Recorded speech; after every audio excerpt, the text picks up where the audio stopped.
Welcome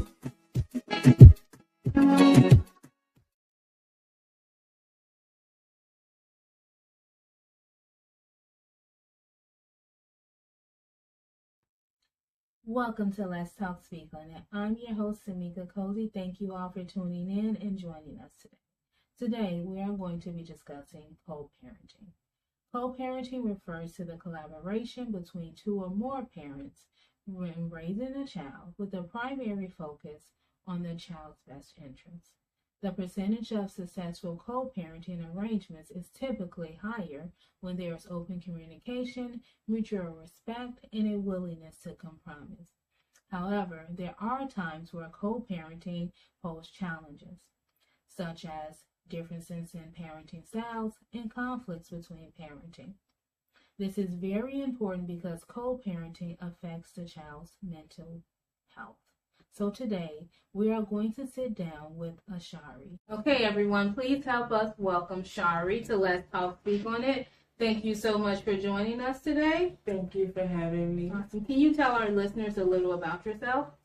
Well, my name is Ashari. I'm 27. I'm a mom. I'm an event planner, and I really just like adventures, and I guess I like to talk, so that's what I'm here. We are focusing on co-parenting today, so you do have a daughter. Mm-hmm. At what age did you have your daughter? I was 21. Okay, can you share your experience with being pregnant? How were you feeling in that moment? Well, when I first found out I was pregnant, of course it was a big shock. I was scared. It was really, my entire pregnancy, it was just really a lot of scares. Not really worry, but worry about what other people would think. But I was just really just worried about what other people would think. I was ready to be a mom. I mean, I know it was something new, but I kind of like being around kids and stuff like that. But scared of what my family would think, what my parents would think and stuff. And then why do you think that you had that fear into looking at what other people will think when you felt that you were ready to be a mom? Well, I think I had that fear because my parents had me young, so there's kind of like a big stigma around being a young mom, or even around kind of having kids in general, and then like my life not being together, or not even knowing what I was up against with having a kid, what I needed to teach them and things like that, because I didn't know myself. So. And so now you and the father of your daughter, and her name is Journey, right? Yeah. How old is she? She's 5. She'll be 6 in August. Okay, awesome. So you and the father are no longer together right now, correct? No. Okay, so how does co-parenting work for you all? It's okay. It's a journey. We're still trying to figure it out every day, something different. But, I mean, it has its ups and downs, but I guess we're still figuring it out. In regards to still working toward figuring it out, can you give us a few examples of that?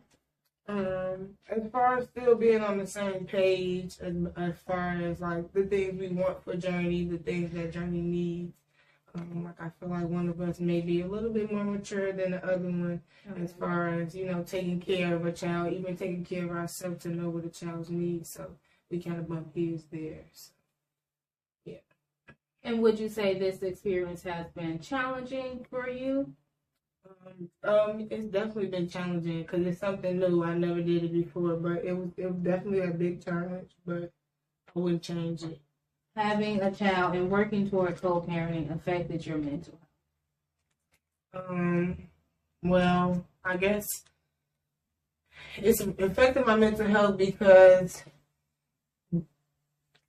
I had a child before I guess I was ready, before I really knew myself, and then when I had my child, things were already kind of not good in the relationship I was in, so it made things kind of rough, once I left the relationship, getting over that and how things changed in a relationship, learning new things that I never knew. So I'm growing up and my mental is changing and things are affecting me different. So I feel like, it's kind of hard to work on your mental health while you're raising a child, but you have to work on your mental health to raise that child so that you, do raise them right. Yes, especially with having a child who's looking up to you and making sure that our mental health, because it often affects their mental health, and so making sure that we start to heal ourselves so that way our kids can heal too. Definitely, because your kids are learning from you. Everything that kids know, they're taught from somewhere, and you're their first teacher. So if you're not really right or where you should be, teaching your kids the right thing is going to affect them, and that's what I don't want. And so during the process of this time with working toward co-parenting with your daughter's father, would you say that over time things have gotten better with co-parenting? Things have gotten better in some areas. In some areas, it has stayed the same, but it's a cycle. So I mean, we have grown a lot, but it's like I said, it's going to take a little bit more time. We're still learning a lot more things, but it has changed a little bit, just not like drastically, but it's slowly working its way out. And then what do you all do as far as communicating with each other? Well, that's why we got to work on our co-parenting, because it's still kind of like, childish communicating through the child, or it's just like not effectively communicating, like not, arguing and stuff like that. So. And what would you like to see for co-parenting?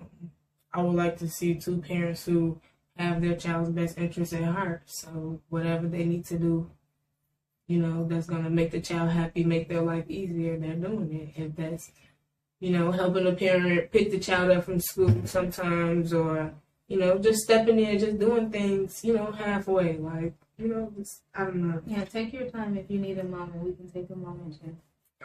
Just, helping the other parent, because part of co-parenting is helping the other parent so that they can work on themselves so that they can be right for the child. So just, showing up for those moments for the child, and just the little things. So Journey's only 5, so it's like showing up for those school conferences, and being there for her extracurricular activities, and teaching her things, and showing her stuff and stuff. And then how has this affected her? Well, I feel like, sometimes I feel like she may be 5 going on 15. She's a little bit more mature for her age, or we put a lot of pressure on her, so she's, handling things that she shouldn't have to handle because her parents can't get it together. Okay, and then I know you mentioned that your parents also, do you need a moment? So I know you also mentioned that your parents had you at a young age too. How was that with growing up? It was just, I mean, I'm not going to say they really co-parenting. It was, cause my mom was a single mom. My dad was kind of in and out of jail. I would just kind of talk to him over the phone. So my mom kind of was just there. And do you think that also plays a role in your adult life too, with you trying to work toward co-parenting with your daughter's father?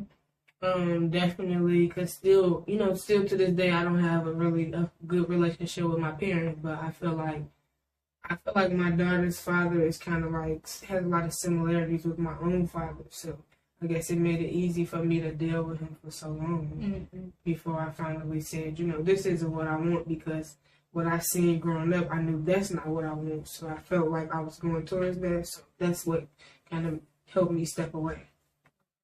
And then there are a lot of listeners, a lot of women, or a lot of men who are also having issues with co-parenting, and then not knowing what to do and how to approach situations, especially in regards to communication. What would you like to say to them? Well, to anyone, having kids or even being young and co-parenting, just find someone positive to talk to, so if you're feeling like having your kid is a burden, or, it was a bad mistake, find someone positive to talk to, get in support groups, because that'll help you, see things differently, like, because kids are a blessing, and then, people who are co-parenting with their child's mother or father, just have the child's best interest in heart. Sometimes take a step back and and look at what the other person has going on so you can kind of understand why the communication is the way it is, or take a look at how they were raised or who they are as a person so you can understand why, things are going the way they're going, so you can have a better way to effectively communicate with them so that things can work out better for the child. And honestly, I think people really need to understand that talking about their problems and finding someone that you can actually trust and someone positive to talk to will actually help you. Like, I know everyone doesn't like therapy, but it doesn't have to be therapy. It can just be, someone who's older, or, a mentor. It may be someone you meet at a grocery store one day and just tell them a few things, but sometimes talking about it and getting another opinion, something positive, can really help you. Thank you so much, Shari, for sharing that. And thank you for coming on and joining us. I know that all of this was very personal for you, so thank you for sharing this with our listeners. Thank you for having me on. It really feels good to actually release that. So thank you for having me. Next up, a performance by Sparkle Go Queen. It crept within my house as I slept, taking deep breaths, humbly awaiting for the next. I laid unconscious until it put the nine on my mind and thoughts of this cultural homicide arise, saying, "You're no longer a queen but a thing, so allow me to rearrange your name that God gave and nickname you my slave." I realized I was no longer the same when I couldn't remember my name, so I cried as I felt the thick grips of his fingertips pull apart my thighs, within my pride and my conscience reside. I held in my scream and knew no pain as he continued to rape me with the American dream. And that's why I'm proud to be woke. Addictive as coke with a display that's delivered as soap. See, I'm a product of manifestors with many lessons and warriors with sagging pants and many dressings. If they hid Christ in a whorehouse, then growing up in the hood is a ghetto blessing. Praise me in public like you praise me in private. And from now on, to whom much is given, much is required. Don't ask me where I'm from. I'm Alpha and Omega. I gave birth to nations. Minimizing it to a continent will be so ungracious. Minimizing it to a continent would be so ungracious. And fuck getting even, we beating the odds till 3/5 of human because we 5/5 of God. All right, my name is Sparkle Star. They also call me Sparkle Go Queen. You can find me on social media, Instagram, Sparkle Go Queen, YouTube, Sparkle Go Queen, and Facebook, Sparkle Go Queen. Thank you. Thank you to our guests, Ashari and Sparkle Go Queen. And thank you all for tuning in and listening to Let's Talk Speak on It. Please remember, effective co-parenting requires active effort, empathy, and a commitment to putting the child first. Also, like and subscribe to Let's Talk Speak on It to stay updated on all of our episodes. Thank you.